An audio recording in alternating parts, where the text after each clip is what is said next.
이승철 교수님께 소개 말씀 감사드립니다. 저는 오늘 강화학습 기반 자율주행 기술 평가 환경 개선 및 주행 전략이라는 주제로 발표를 하도록 하겠습니다. 역시나 저도 일전 연사님과 마찬가지로 강화학습을 키워드로 가지고 있고, 또 이제 전기차 다음으로 또 전기차와 함께 화두가 되는 자율주행 기술을 강화학습에 적용하는데, 자율주행 차를 학교 수준에서 어떻게 우리가 제어 판단, 인지 판단, 제어 로직을 개발하는 것보다는 그런 것들은 회사들과 경쟁이 되지 않기 때문에 오히려 자율주행차의 평가 환경을 구축하는 데 이걸 쓰면 어떨까, 그런 관점에서 강화학습을 적용해 봤다 라고 이해를 해주시면 감사드리겠습니다.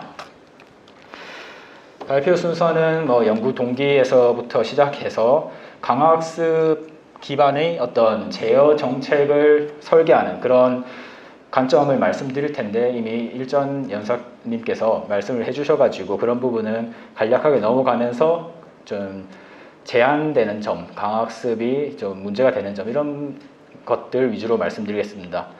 그리고 강화학습의 핵심은 트레이닝 환경을 상호작용하는 트레이닝 환경을 잘 구축하는 것인데, 그때 어떻게 상호작용 환경을 구축할 것인가, 그런 부분들을 말씀드리도록 하겠습니다. 네. 사실 강화학습의 알고리즘 자체의 개선은 지금도 계속 이루어지고 있습니다. 오히려 논문을 본다기보다는 프리프린터, 아카이브 이런데 하루가 다르게 올라올 만큼 계속적으로 성능 개선이 이루어지고 있는 그런 연구 분야라고 할 수 있는데요. 저도 마찬가지로 강화학습의 알고리즘 자체 개발에 집중한다기보다는 강화학습을 크게 모델 프리, 모델 베이스드 이런 식으로 나누면서 사실은 많은 혁신, 개선은 이런 폴리시 베이스드, 그러니까 어떤 함수를 익스플리시트한 함수를 활용하는 그쪽에서 개선이 이루어지고 있다고 생각은 그렇게 말은 하곤 하지만, 저희는 강화학습의 상호작용을 하면서 제어 정책을 강화해 나간다는 그 본질에 집중을 하고, 밸류 베이스드 방법을, 가장 간단한 밸류 베이스드 방법을 사용했다는 점을 미리 말씀드리도록 하겠습니다.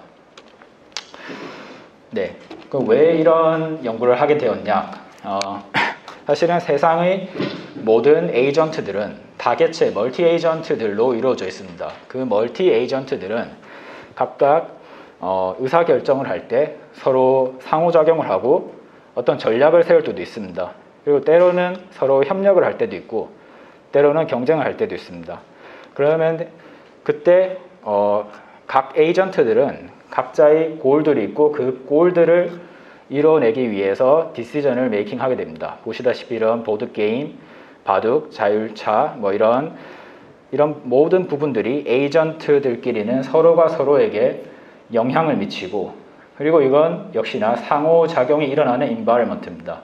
그래서 강화학습이든 이런 환경에서 제어 정책 설계의 핵심은 decision making under uncertainty, 불확실성이 있는 상황에서 잘 decision making을 하는 것이 핵심이라고 할 수가 있겠습니다.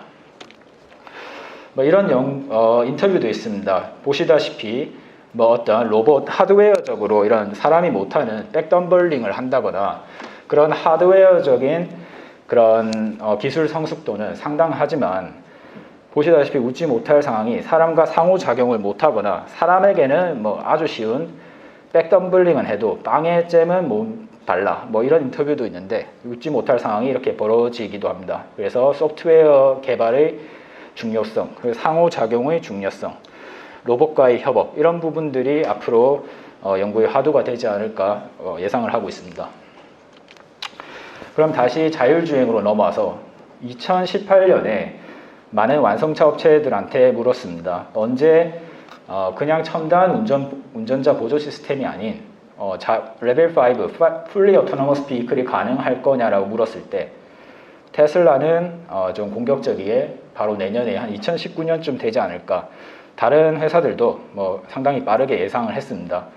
여기 보시면 현대자동차도 2020년이긴 한데 약간은 보수적이게 하이웨이, 고속주행에서는 되지 않을까 이렇게 예상을 했습니다. 하지만 저희는 현재 이제 2022년에 살고 있고요. 아시다시피 그 안 교수님께서 말씀하신 전기차는 그래도 돌아다니고는 있습니다. 많은 포션을 차지하고 있지는 않지만, 그런데 자율차는 아직 fully autonomous vehicle은 허용된 도로 혹은 도시를 제외하고는 상용화가 되지 않은 것 같습니다. 역시나 많은 챌린지들이 있는데요. 그 중에 많은 챌린지 중에 뭐 크게 자율주행의 일련의 과정은 인지, 판단, 제어 이렇게 이루어지는데, 인지 부분은 이제 좀 제껴두고 이제 전자공학부나 이런 데서 잘 하고 계시기 때문에 이제 그런 부분들을 협업을 하고 있고요. 판단, 제어 입장에서 어떤 문제점이 있는지 말씀을 드리겠습니다.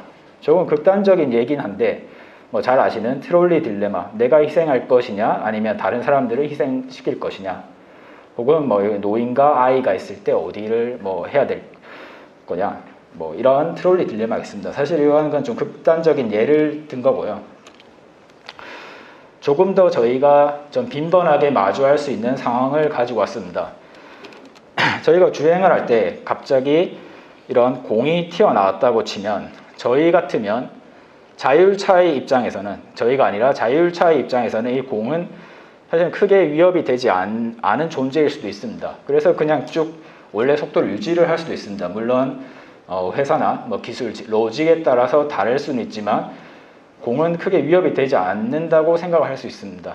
근데 만약에 제가 이런 상황에 맞닥뜨렸다면 공이 갑자기 혼자서 어디선가 튀어나올 리는 없을 거고, 혹시 여기서 뭐 아이들이 놀고 있다가 자기들이 뭐 컨트롤 미스를 해서 공이 쭉 굴러 나왔고, 이제 아이들은 뭐 그런 인지를 하지 못하고 바로 공만 보고 달려 나오진 않을까, 그런 후위를 생각을 할 수 있는데, 생각을 해서 방어 운전을 할 것 같습니다.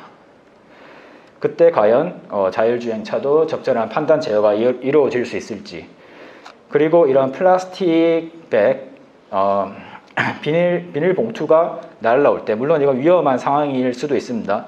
근데 이런 머티리얼들을 다 잘 구별해낼 수 있을지, 이건 인지 부분이긴 하지만 인지를 바탕으로 판단 제어를 할 때 자율차가 과연 적절한 판단 제어를 할 수 있을지, 이런 것들이 기술적인 어떤 장애물이 될 수가 있다고 생각을 합니다. 그리고 약간은 좀 우스갯소리로 말씀드리면, 요즘에 이런 거 잘 없는 것 같은데, 구글 웨이모나 뭐 크루즈, GM의 그 크루즈입니다.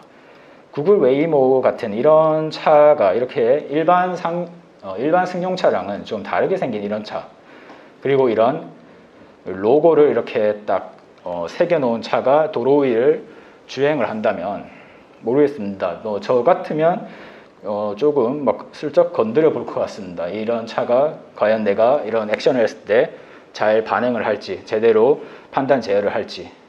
그래서 뭐 자율주행차가 이제 상용화 된다고 해도 이제 센서를 이렇게 덕지덕지 붙여 놓지는 않겠죠. 붙여 놓으면 안 될 거고, 이렇게 로고도 이제 숨겨야 되고, 일반 차처럼 보이게끔, 그리고 운전차가 타고 있는지 안 타고 있는지 이것도 확인을 못 하게끔 그런 상황을 만들어서 자율주행차를 뭐 훈련을 하든 이렇게 운행이 되어야 된다고 저는 개인적으로 생각을 하고 있습니다.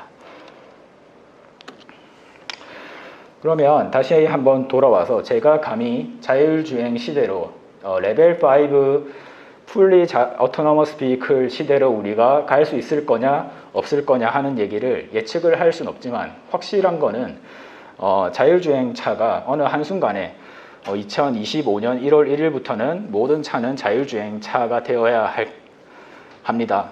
이렇게 될 수는 없을 겁니다. 즉 자율차랑 사람이 운전하는 유인 차량이 공존하는 것은 확실을 합니다. 네. 그러면 여기서 어떤 UBS, 인텔, 엔비디아에서 예측한 자율주행차의 비율이 어느 정도 될 것이냐라는 그 예측치입니다. 보시면 2021년부터 30년까지 0.1%에서 이제 2030년 정도 돼도 12% 정도를 자율주행차가 되지 않을 거냐. 물론 예측이니까 틀릴 수도 있습니다. 이렇게 예측을 했습니다. 그럼 즉 아무리 자율주행차 기술 개발이 이루어져서 상용화가 된다고 할지라도, 물론 뭐 저희가 지금 마차가 일반 도로에 없는 것처럼 모든 차가 자율주행차가 되는 시점이 있을 수도 있습니다. 그게 당장 저희 세대가 될지 그 다음 세대가 될지 언젠지는 모르겠지만 어쨌든 이런 과도기를 자율차량, 휴먼 비이클이 동시에 공존하는 그런 과도기를 겪어야 된다는 것은 확실합니다. 그럼 그때 얼마나 자율차 입장에서 유인 차량이랑 조화롭게 운전을 해 나가면서 안전 운행을 할 수 있는 그런 자율차가 개발되어야 한다는 것이 핵심이라고 말씀드릴 수가 있겠습니다. 그러면 저희 그 사람의 어떤 능력은 대단합니다. 보시다시피 지금 뭐 아주 이런 복잡한 도로에서 저희는 이런 도로를 겪지 않았어도 사실은 어느 정도 예전의 비슷한 경험을 바탕으로 사고 없이 안전하게 판단 제어를 실시간으로 잘 하고 있는 것을 확인을 할 수가 있습니다. 그에 비해서 자율주행차, 사실은 이거 테슬라의 오피셜한 유튜브 채널에서 제가 가지고 온 겁니다. 물론 2018년, 19년 그때 그 FSD 베타 버전으로 해서 이렇게 자기들이 공개를 했는데 이걸 자율주행 기술을 어쨌든 뽐내고 있다고 생각을 할 수가 있는데 이걸 보실 때 아까 전 슬라이드랑 차이점이 물론 이게 아주 안전하게 운행을 잘 하고 있는 것을 할 수가 있습니다. 여기 손이 핸들을 떼고 브레이크나 악셀 페달의 조작 없이 잘 하고 있는 것을 확인할 수 있습니다. 하지만 이런 부분들은 레벨 5라고 할 수 없고 핵심은 아까와 같은 다른 주변 교통 참가자들과의 어떤 상호작용이 없는 다소 조금 쉬운 환경에서의 자율주행 기술을 뽐내고 있습니다. 그래서 사실은 이런 환경이 아니라 아까 이전 슬라이드와 같은 어떤 잘 겪지 못하는 레어 이벤트들을 충분히 학습 환경에서 겪어야 합니다. 하지만 저희가 이런 환경을 일반 그 데일리 드라이빙에서는 충분히 그 마주할 기회가 많이 없지 않습니까? 그래서 이 본 연구가 시작이 된 것입니다. 그래서 이제 테슬라의 입장에서는 이 오토파일럿 마일을 막 이렇게 쌓아가고 있습니다. 해가 거듭될수록 쭉 오토파일럿을 이제 주행 데이터를 취합해 나가는 그런 데이터의 마일이 익스포넨셜하게 증가하는 것을 확인할 수가 있습니다. 당연히 그 시간 비용적으로 코스트리하고 타임 컨슈밍 하겠죠. 하지만 과연 이 많은 데이터 중에서 저희는 대부분의 데이터들은 그 데일리 드라이빙에서는 비슷한 상황을 마주했을 거고 대부분의 데이터는 99.9% 혹은 그 이상의 데이터들은 이미 자율차의 입장에서는 오토파일럿이 이렇게 일반 도로를 주행하다 보면 다 겪은 상황일 겁니다. 그 입장은 강화학습이든 어떤 지도학습이든 컨트롤 폴리시를 제어 정책을 설계할 때 그다지 도움이 안 되거나 오히려 오버피팅, 리던던시로 작용하는 데이터 셋이 될 수도 있다는 겁니다. 그래서 조금 더 에피션트하게 데이터를 콜렉션 할 수 없을까? 굳이 차가 실제 주행 환경을 돌아다니면서 모든 상황을 맞닥뜨리면서 예를 들어서 여기 대구에서 어떤 서울까지 가면서 의미 있는 데이터셋은 과연 얼마나 얻을 것일까? 그런 부분에서 우리는 조금 더 에피션트 데이터 콜렉션 메소드가 필요하다는 데에서 본 연구가 시작이 되었습니다. 보시다시피 일전 강의에서 잘 설명해 주셨지만 강화학습은 어떤 트라이얼 앤 에러에 의해서 에이전트가 인바이러먼트랑 상호작용하면서 스테이트를 관측하고 또 우리가 취한 액션에 대해서 리워드를 이렇게 보상을 지급받고 하면서 우리의 컨트롤 폴리시를 강화해 나가는 그런 제어기 혹은 어떤 뉴럴넷이라고 보겠습니다. 하지만 안타깝게도 엄청난 그 시그니피컨트한 그 성공은 강화학습에 있어서 없었습니다. 물론 알파고 비디오 게임 이런 걸 말씀하시면 제가 할 말이 없지만 그런 데서는 성공을 할 수 있는데 핵심은 어떤 세이프티 크리티컬한 시스템에서 강화학습의 자율주행과 같은 그런 데서는 저희가 그 강화학습이 성공한 예가 아직까지는 제가 뭐 괄목할 만한 성과는 없는 것 같습니다. 그 이유가 강화학습은 시행착오를 겪으면서 어떤 잘못된 행동을 하면 보상을 네거티브 리워드를 받고 뭐 그렇게 나가야 되는데, 자율주행 입장에서는 뭐 주차를 할 때도 뭐 이런 이상한 행동을 하면 물론 그 네거티브 리워드를 주면서 다음번에는 잘해 하는 게 강화학습인데, 다음번이라는 게 없을 수가 있습니다. 특히나 이런 고속도로에서 이렇게 두 번 레인 체인징을 한 번에 하면 위험하구나 하면 이제 그 네거티브 리워드를 준다. 근데 그 다음 루프가 없을 가능성이 많고, 그래서 대부분의 성공은 가상 환경에서 이루어졌다고 저는 개인적으로 생각을 하고 있습니다. 네, 그래서 그러면 어떻게 이런 좀 레어한 이벤트들을 자율주행을 가상 환경에서라도 좀 우리가 자율주행 로직을 현대차가 개발하든 테슬라가 개발하든 어떤 회사에서 개발하든지 간에 그 제어 판단 로직을 충분히 신뢰할 만한 환경에서 우리가 개발된 제어 로직을 테스트할 수 있을까? 그리고 그 테스트 환경을 구축해서 그 테스트 환경은 충분히 데이터 에피션트하게 다양한 주행 환경을 자율주행차에게 노출을 시켜야 한다라는 것이 핵심이 될 수가 있겠습니다.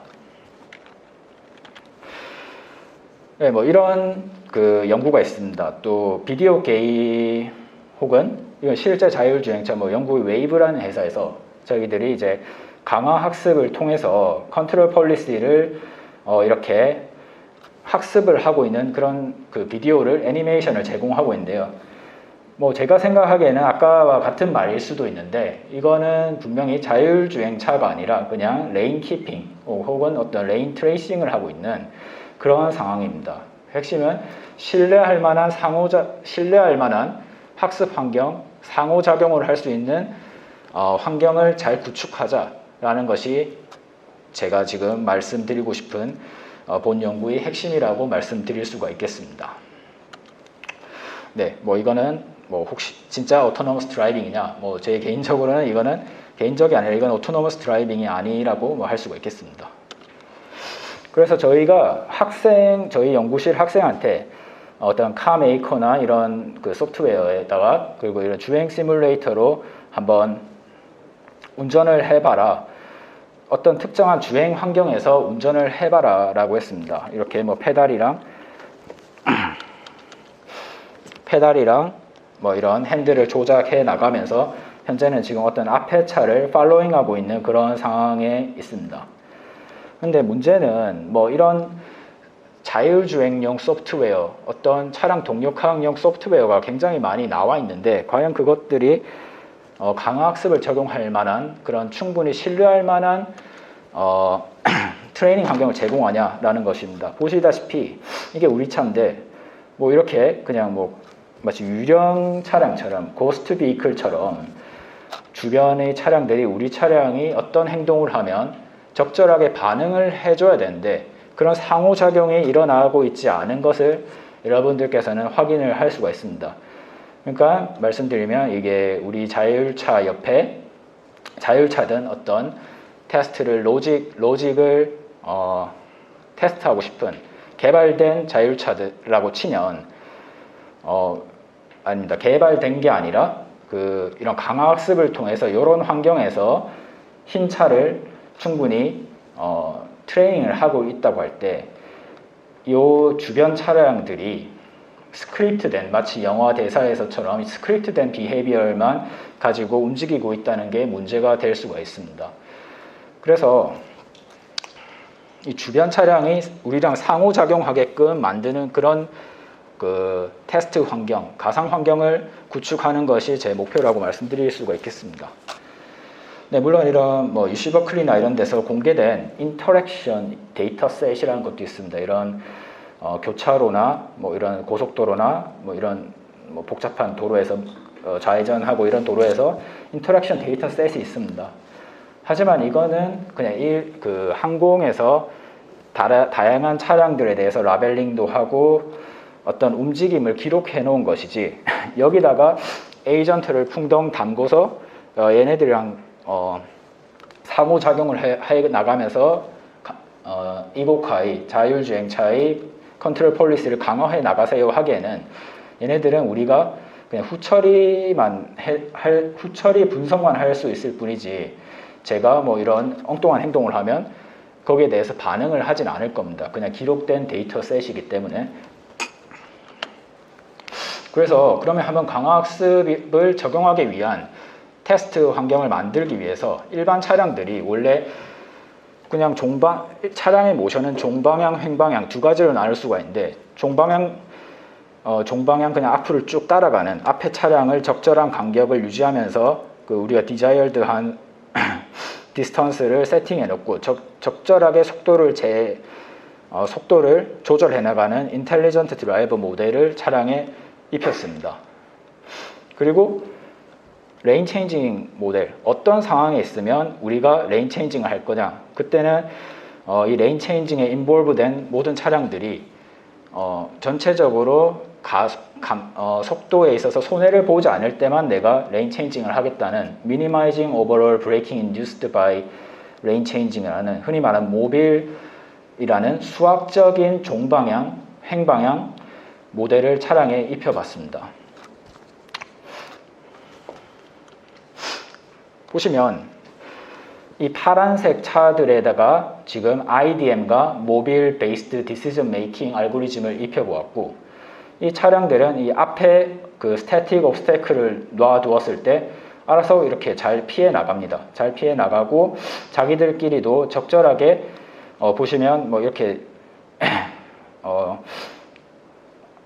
적절한 순간에 차선 변경을 해내고 있는 것을 확인할 수가 있습니다.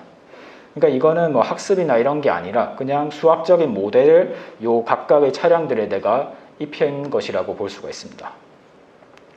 그러면 이런 데이터 파란색으로 막 집어넣어 놓고 자율주행 강화학습을 시키면 되지 않느냐 할 수도 있는데, 이걸 조금 늘려봤습니다. 조금 늘려봤는데 보시다시피 이 수학적인 모델링에 의한 속도 제어 그리고 레인 체인징 디시전 메이킹을 시켰을 때는 뭔가 조금 사람이랑은 다른 행동을 하고 있는 것을 보실 수가 있습니다. 여기서는 지금 한 번에 이렇게 막 레인 체인징을 하고 있는데, 레인 체인징을 하는 이유는 앞에 차량이 헤드웨이가 막혀 있어서 우리는 항상 앞에 좀 뚫려 있는 걸 좋아하니까 이렇게 레인 체인징을 하고 있는 것입니다. 근데 이런 것들이 막 이렇게 서로가 내가 움직이면 같이 앞에 녀석도 같이 움직여서 이렇게 웃지 못하게 상황을 만들어내는 것을 또 확인을 할 수가 있습니다. 물론 이런 수식을 조금 파라미터를 튜닝해 나가면서 다양성을 부여해 나갈 수도 있지만, 제가 강조하고 싶은 거는 이런 수식에 의한 주변 차량들을 모델링하는 것이 아니라 저희는 조금 휴먼-라이크, 사람처럼 행동하는 우리 주변 차량들이 있었으면 좋겠다. 그런 주변 차량들이 있을 때 우리 자율주행차를 풍덩 담궈서 강화학습을 시키면 조금 더 릴라이어블한 환경에서 컨트롤 폴리시가 강화되지 않을 것 않냐라는 것이 핵심입니다. 그러면 휴먼 라이크인데 좀 다양한 헤트로지니스한 다양성을 충분히 가진 휴먼 라이크 비이클들을 주변에 배치하는 것이 또 다른 중요 포인트가 될 수가 있겠습니다. 아시다시피 다양한 드라이버들이 있습니다. 공격적인 드라이버들이 있을 수도 있고, 이렇게 스마트폰을 보면서 이렇게 분산된 드라이버들이 있을 수도 있고, 이렇게 좀 너버스한 초보 운전자가 있을 수도 있고, 로봇은 그냥 일러스트레이션에서 넣은 거고, 이게 사실은 자율차가 가장 어쩌면 고도화된 로봇이라고 할 수가 있겠죠. 이 로봇은 없다고 치고 자율차 입장에서 사람 운전자랑 인터랙션도 필요하지만, 우리는 현대자동차 자율차를 타고 있는데 옆에 테슬라가 만든 자율차가 있으면 그것들과도 인터랙션을 해야 되겠죠. 이런 다양한 타입의 휴먼 드라이버 혹은 로봇들을 내 주변에 충분히 배치를 해서 상호작용을 일으켜야 된다. 그래야지 우리 제어 정책이 충분히 신뢰할 만한 제어 정책이 만들어질 것이다 라는 것이 제가 말씀드리고 싶은 것입니다. 그래서 다시 한번 말씀드리면 이걸 우리가 트레이닝하는 강화학습으로 치면 에피소드 1에서 이 빨간 차를 트레이닝할 때 이렇게 어그레시브한 녀석들 내 주변에 2대, 좀 컨저버티브한 녀석 2대, 좀 중립적인 녀석 1대 이렇게 할 때도 있고, 에피소드 2에서는 전부 좀 어그레시브하게 뭐 갑자기 나한테 막 위협적인 운전도 하고 그런 운전자도 여기 놓고 싶고 막 그런 상황입니다. 그리고 에피소드 3에서는 조금 더 전부 보수적인 운전자도 놓을 수 있고, 그래서 이런 녀석들을 내 주변에 다 배치를 하고 싶다라는 것입니다. 그래서 뭐 에피소드 1에서 어그레시브한 드라이버의 비율 뭐 이런 것들을 조절해가면 레어한 이벤트들은 실제 데일리 드라이빙에서는 쉽게 겪지 못하는 그런 이벤트들을 충분히 가상 환경에서는 많이 겪을 수가 있다라는 것입니다. 그래서 그때 상호작용을 뭘로 모델링 할 거냐라고 해서 저는 뭐 게임 이론을 한번 도입을 해봤습니다. 뭐 핵심은 서로가 어떤 상호작용하는 환경에서 어떤 권리를 행사하는 건데요. 이게 컨트롤 이론에도 이렇게 익스텐션이 되고 있는데 뭐 노벨상도 받을 정도로 뭐 유명한 이론이죠. 그리고 뭐 페이오프, 리워드, 코스트 펑션, 이게 우리가 보상을 각각의 게임 참가자들은 자기의 보상을 높이는 방향으로 액션을 취할 텐데, 여기 컨트롤로 치면 컨트롤 인풋이 될 텐데, 우리의 컨트롤 인풋은 다른 사람의 행동에도 영향을 미치고 다른 사람의 컨트롤 인풋도 우리의 행동에 영향을 미치는, 서로가 상호작용을 하는 그런 상호작용을 게임 이론적인 수학적 모델을 만들 수 있다는 것입니다. 그러면 이제 계층 추론이라고 해서 플레이어들은 어떤 그 이성적인 바운디드 된 자기들의 전략 뎁스를 가지고 있다는 건데, 쉽게 말씀드리면 내가 만약에 레벨 K 단계의 레벨로 모델링이 된 에이전트라고 하면 나머지 사람들은 나보다 조금 한 단계는 좀 멍청한 사람들이라서 K-1 단계 정도의 생각을 할 거라고 그 가정하에 내 의사결정을 내리는 겁니다. 예를 들면 A, B가 가위바위보를 할 때 A가 가위바위보 하기 전에 나는 내가 주먹을 내겠다 말을 선언을 하고 시작을 하는 겁니다. 그러면 그때 이 사람은 레벨 0라고 치겠습니다.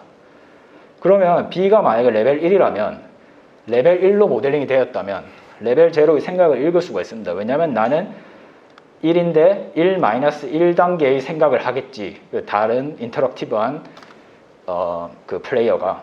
그래서 주먹을 내니 볼을 내야지. 근데 사실은 A가 레벨 0가 아니라 레벨 2였던 것입니다. 그럼 레벨 2였기 때문에 레벨 1이라고 가정을 하고 내가 이렇게 주먹을 낸다고 말하면 B가 이런 생각을 가질 거고 그래서 나는 가위를 내야지.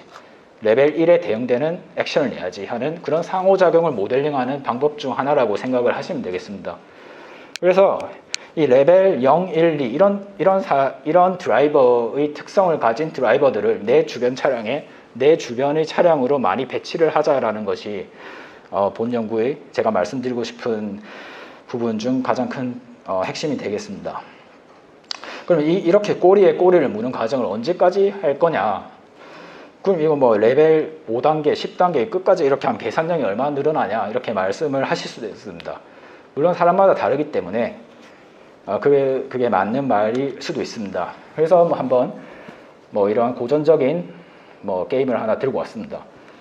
원래는 미인 선발 대회 게임인데 조금 변형을 해서 guess 3분의 2 of average 게임. 그러니까 평균의 3분의 2를 guess하자 이건데, 여기 그 많은 분들 참석해 주신 분들한테 제가 쪽지를 하나 나눠 드리면서 지금 쪽지에다가 0에서 100까지 숫자 중 그냥 정수로 하겠습니다. 정수를 써서 내는데 누가 우승이냐면 여러분들이 낸 숫자의 평균의 3분의 2에 가장 가까운 사람을 내는 사람이 우승으로 하겠다 하면 과연 어떤 숫자를 내야 될 것인가, 그걸 이제 말씀드리겠습니다. 그러면 예를 들어서 60이 평균이면 3분의 2인 40에 가까운 숫자를 적은 사람이 우승입니다. 그래서 그 사람이 계층 추론을 할 때 몇 단계 정도 추론을 하느냐. 이거 이론적으로 하면 일단 레벨 제로인 사람들을 그냥 아주 그냥 본능에 의해서 아무런 생각이 없는 사람들이라고 생각을 하는 겁니다. 그냥 프로그래밍에서 랜덤 넘버를 생성을 시키는 그런 사람들이라고 생각해서 그러면 50이 나오겠죠. 그 50이 나오기 때문에 나는 다른 사람들은 이렇게 조금 멍청할 거기 때문에 나는 그보다 한 단계 높은 생각을 해서 50의 3분의 2인 33을 낼 거고, 근데 그 33을 뭐 내면 되는데 그 이 생각보다 한 단계 위의 생각을 하는 사람은 33의 3분의 2, 22. 그럼 22의 3분의 2, 14. 이렇게 쭉쭉쭉 가면 여기 무슨 0의 수렴을 하겠죠. 그럼 이론적으로는 0이라는 겁니다. 근데 여러분도 눈치채셨겠지만 0을 내서는 절대 우승을 할 수가 없습니다. 그래서 핵심은 다른 사람의 생각을 적절하게 추론해서 잘 대응을 하는 것인데, 이거를 막 어떤 문헌에서 조사를 했습니다. 여기 타오라고 돼 있는, 타오가 아니라 이 민이라고 돼 있는 것들이, 이 그룹들이 0에서 100까지 숫자 중 뭘 냈냐, 그 평균을 낸 건데, 보시면 위에 있을수록 조금 뭐 50에 가까운 뭐 이런 걸 내는 사람도 있는데, 뭐 이렇게 뭐 칼텍 스튜던트, 그리고 게임 이론가들, 이런 사람들은 조금 낮은 숫자를 내는 걸 볼 수가 있습니다. 그래서 그 몇 단계 정도 꼬리에 꼬리를 무냐 한번 계산해 본 게 이 타오입니다. 평균적으로 한 3단계 정도 안에서 사람들은 다 그 뎁스가 결정이 된다라고 우리가 볼 수가 있습니다. 물론 4단계, 5단계 있을 수도 있습니다. 그냥 평균을 말씀드린 겁니다. 그래서 다양한 환경을 부여하자이기 때문에 뭐 조금 이상한 더 고등적인 생각을 하는 사람들은 일단은 배제를 하도록 하겠습니다. 그래서 이런 것들을 저희가 뭐 연구실에서 한번 페니 매칭 게임이라고 해서 뭐 동전 앞뒤 맞추기인데, 원래 여기에 보석을 디그하면 우리가 플러스 10점을 받고, AI가 잘 숨기면, 우리 계층적인 생각을 잘 읽어서 잘 숨기면 우리가 마이너스 10점을 받는 그런 걸 했습니다. 그럼 AI가 뭐 윈할 때는, 이때는 저희가 어떻게 왼쪽 오른쪽 막 클릭을 하면서 파는 건데, 이때는 저희가 패턴을 가지고 왼쪽 한 2번 클릭, 오른쪽 2번 막 이런 식으로, 혹은 왼쪽만 계속 누른다거나 그렇게 하면 AI가 무조건 이깁니다. 저희의 뭐 생각을 읽어가지고. 근데 이때는 어떻게 제가 학생들한테 하라고 했냐면, 보지 말고 아무 생각 없이 그냥 하라. 아무 생각 없이 하면 사람이 이깁니다. 혹은 AI의 생각을 한 번 더 꼬아서 한 번 더 들어가면 저희가 또 이길 때도 많고요. 근데 평균적으로는 AI가 뭐 더 많이 이기는 것을 볼 수가 있습니다. 여기서 말씀드리는 이유는 레벨 K로 이렇게 추론 계층적으로 모델링하는 기법이 과연 유효하냐라는 부분을, 물론 완전하진 않지만 어느 정도 적용을 할 만하다라는 것을 말씀드리기 위해서 이 예를 가지고 왔고요. 이걸 자율주행에 가지고 왔습니다. 여기가 저 경북대학교인데요. 이 파란 차가 뭐 어떤 자율주행 차고, 빨간 차는 핵심이 자율주행 차가 아니라 주변 차량이기 때문에 레벨 0의 뎁스를 가진 오포넌트 비이클, 인터랙션을 하는 비이클입니다. 제가 레벨 0를 너는 그냥 다른 차는 그냥 스태틱한 옵스테클로 보고 네 갈 길 가라. 그 보시면 이렇게 공격적으로 좌회전 해버리는 걸 알 수 있습니다. 그러면 이제 그 다음에 레벨 1도 한번 해봤습니다. 빨간 차는 레벨 1으로 모델링을 한 건데, 빨간 차의 입장에서는 우리 차를, 파란 차를 어떻게 생각하냐면, 얘는 나보다 한 단계 낮은 레벨 0일 거야. 그래서 이렇게 보수적으로 가는 걸 볼 수가 있습니다. 마찬가지로 레벨 2의 빨간 차는 우리를 레벨 1으로 생각을 하기 때문에 약간 레벨 0랑 비슷한 그 비헤이비어를 보이는 것을 말씀드릴 수가 있겠습니다. 그럼 강화 학습을 통해서 어떻게 컨트롤 폴리시를 디자인하느냐, 그 프로시저는 뭐 똑같습니다. 우선 스테이트를 저장을 해야 되는데, 어쨌든 우리 주변 차량을 이렇게 6개의 구역으로 나눠서 스테이트들을 뭐 상대 속도, 거리, 이런 컨티뉴어스한 밸류를 다 저장하기에는 일단은 뭐 메모리 문제나 이런 것들 때문에 우선은 이걸 구획화했습니다. 어느 스레스홀드에 있으면 1번 구역에 있는 차량은 우리랑 상대적인 거리가 가깝고 우리한테 어프로칭 하고 있구나. 상대의 속도를 가지고.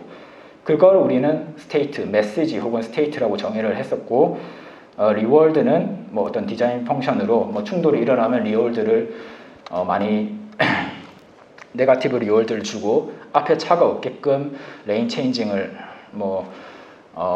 디시전을 하게 만드는 그 리월드, 이런 것들이 컨트롤에서 말하는 디자인 펑션이고, 이거를 추론하는 인버스 RL이라든지 이런 문제들도 요즘엔 또 유행하고 있습니다. 그럼 액션은 저도 역시나 여기서는 좀 간단하게 하기 위해서 그 컨티뉴어스 한 게 아니라 디스크리트한 액션을 가지고 왔습니다. 네, 다시 한번 그거를 말씀드리면 우리 AV 주위에 이런 다양한 특성을 가진 운전자들, 다양한 레벨 0, 레벨 2, 레벨 1 이런 다양한 특성을 가진 운전자들을 배치한 신뢰성 있는 평가 환경을 만들자라는 것입니다. 그래서 레벨 1 폴리시를 이제 강화 학습을 통해서 탄생을 시켜보겠습니다. 먼저 레벨 0를 가장 기초적인 행동을 하는 레벨 0 드라이버를 먼저 디파인을 하고 강화 학습의 알고리즘의 환경에다가 우리 차는 여기 놔두고 주변 차를 다 레벨 0로 이렇게 배치를 하는 겁니다. 이걸 충분히 학습을 하고 나면 물론 리월드는 콜리전이 일어나는 거, 우리 차는 최대한 좀 빨랐으면 좋겠다. 앞에 헤드웨이는 내 앞에 차는 좀 최대한 없었으면 좋겠다. 그리고 그 레인 키핑을 잘 해야 된다. 이런 것들을 리월드로 줬고요. 이런 걸 충분히 겪고 나면 레벨 K 이론에 의해서 레벨 0에 최적되는 대응을 하는 그 에이전트, 즉 레벨 1 드라이빙 폴리시를 가지는 빨간 차가 이렇게 만들어지는 겁니다. 그 다음에는 레벨 1 폴리시 행동을 하는 빨간 차를 어떤 에이전트 주변에 막 배치를 해놓고 강화학습을 에피소드를 여러 번 거치게 되면 역시나 레벨 1에 최적 대응을 하는 레벨 2 드라이빙 폴리시가 만들어지게 되는 것입니다. 네, 이런 건 수도코드고요. 그래서 이런 식으로 제가 그 환경을 만들었고, 그리고 이제 또 몇 가지 이제 소개를 해 드릴 게 있는데, 그 트래픽 인바이런트를 만들어서 충분히 강화 학습 기반의 컨트롤 폴리시를 만들든 어떤 룰 베이스드 컨트롤 폴리시든 혹은 디시전 트리 여러 가지 노미널 컨트롤 폴리시가 있고, 이 컨트롤 폴리시에서 나오는 어떤 액션, 컨트롤 인풋을 한번 액션을 가버너 한다고 해서 한번 필터를 시키면 좋지 않으니까. 왜냐하면 이 노미널 컨트롤 폴리시는 현대, 포드, GM, 테슬라 다 다를 건데 여기서 나오는 게 항상 같을 수가 없을 가능성이 많을 겁니다. 그렇기 때문에 요 액션 가버너라는 것을 배치를 해서 여기 보시면 충돌이 일어나는데 이런 상황일 수도 있다는 겁니다. 밸류 베이스드 어떤 컨트롤 폴리시일 때 거의 한 51%, 49%의 확률로 너는 레인 체인징을 하고 메인테인을 하라 했는데 51%니까 맥시멈 밸류를 취하면 레인 체인징을 할 텐데 결국에는 두 번째도 나쁘진 않았다는 거였죠. 그래서 이런 것들을 이렇게 애드온 블랍을 달아서 좀 필터링을 해주자라는 것이 핵심이 되겠습니다. 보시면 여기 이 옐로우 카들이 아까 전 슬라이드에서 말씀드린 레벨 K 방법에 의한 상호작용을 하면서 컨트롤 폴리시를 학습한 그런 노란 차들이 되겠습니다. 그리고 이 빨간 차는 뭔가 어떤 노미널 컨트롤 폴리시에 의해서 저희가 제어를 하고 있는 겁니다.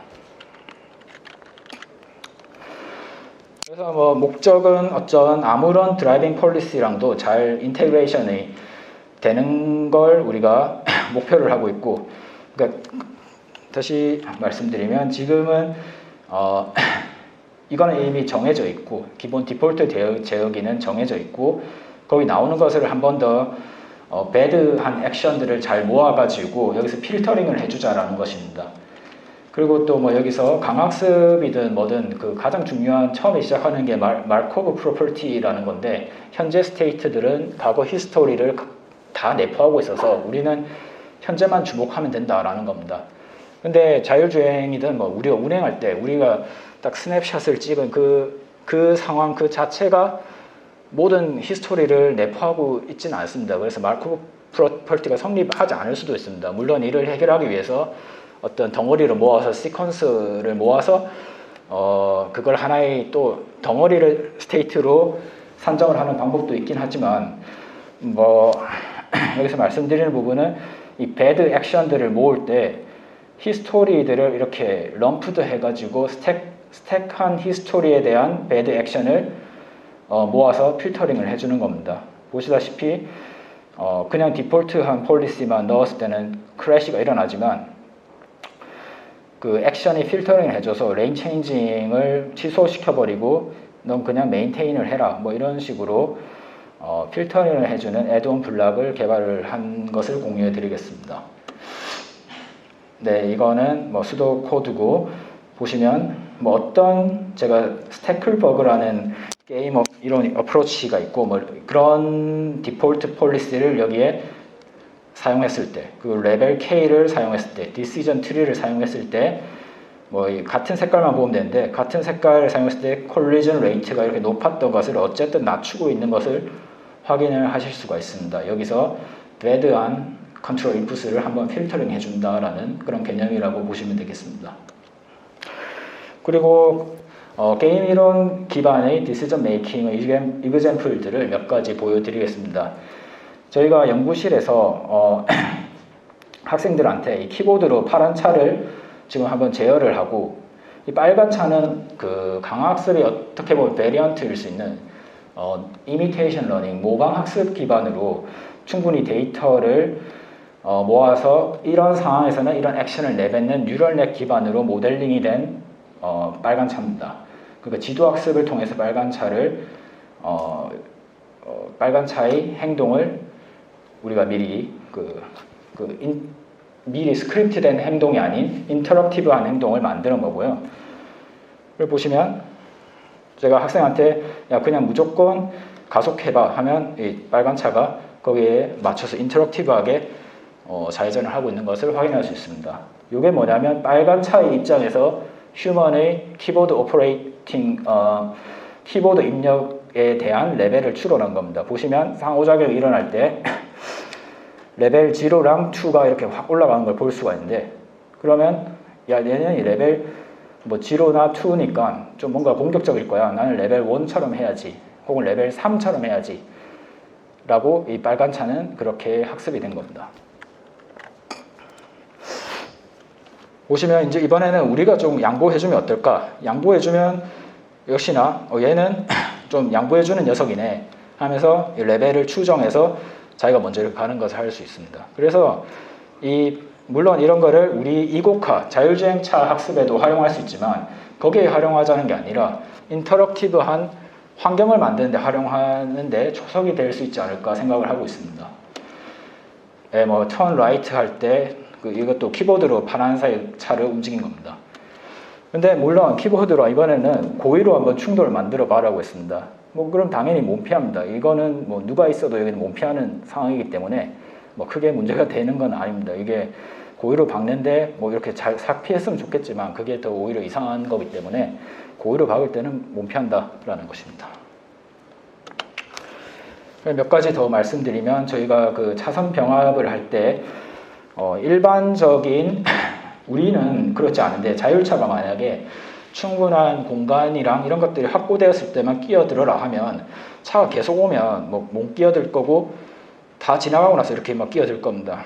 근데 아까 말씀드린 레벨 K 방법이 아닌 리더 팔로우 게임 어프로치로 이렇게 눈치를 줘가면서 레벨 3이 나한테 좀 끼어줄 것 같아.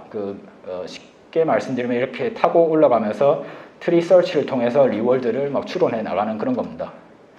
그래서 적절한 위치에 끼어드는 뭐 이런 연구도 진행을 했습니다.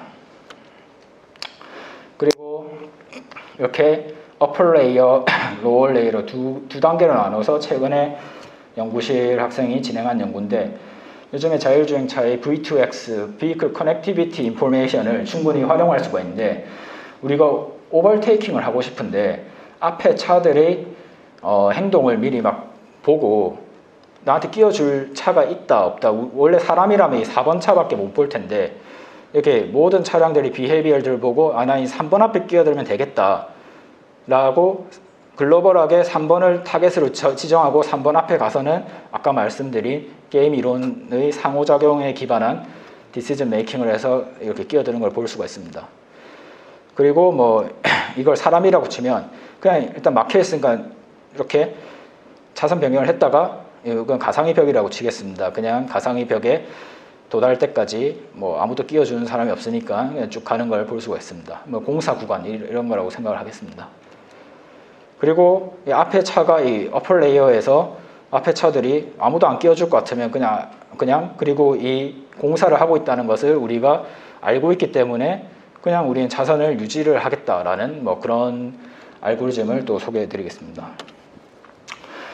네, 그래서 뭐 그 정량적으로 뭐 성공률이 높았다라는 것을 저희 어프로치랑 룰 베이스드 그리고 모빌 아까 말씀드린 레인 체인징 디시전 메이킹 어프로치랑 비교를 한 뭐 그런 것입니다.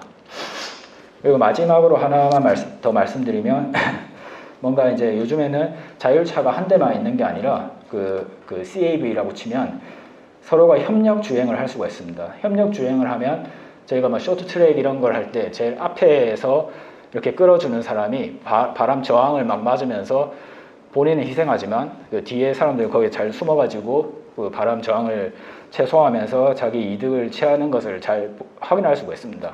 그래서 CAV들끼리는 자기의 인디비주얼한 오브젝트가 아닌 소셜 오브젝티브, 사회적인 어떤 목적을 가지고 자기들끼리 한번 그 군집주행이라고 하는데 딱 이렇게 일렬로 공기 저항을 최소화하는 대형을 이뤄서 일렬로 그 포메이션을 만들어 보면 좋지 않을까라는 그런 연구도 진행을 하고 있습니다. 근데 여기서 핵심은 그냥 뭐 그 자율주행 차들끼리만 있으면 로봇들끼리만 있으면 목표가 명확하기 때문에 그냥 그 대형을 만들면 됩니다.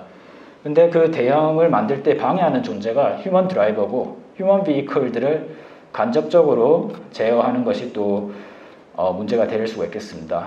뭐 이렇게 어떤 리워드 혹은 코스트 펑션을 모든 차량들의 리워드 썸으로 정의를 하고 이 녀석들이 휴먼 비이클의 액션들, 그 자율주행 차량들의 액션들을 옵티멀한 액션들을 우리가 정해 나가는데 그때는 이 전체 사회적 이득이 증가하는 방향으로 우리는 각각의 액션들을 정해주자라는 것이 포인트가 될 수가 있습니다. 그러면 이제 몇 가지 비교를 하도록 하겠습니다. 이거는 그냥 빨간 차가 CAV 혹은 뭐 자율주행 차라고 하겠습니다. 빨간 차는 그냥 지금은 non-cooperative, 서로가 서로에게 협력을 하지 않는 상황입니다. 그러니까 자기는 그냥 자기 이득만 보고 쭉 그냥 달리는 겁니다. 1번 차량의 입장에서는. 2번 차량은 1번, 2번이 막혀 있으니까 휴먼 비이클들이 막고 있으니까 그냥 속도를 낼 수가 없는 그런 상황이라고 할 수가 있겠습니다.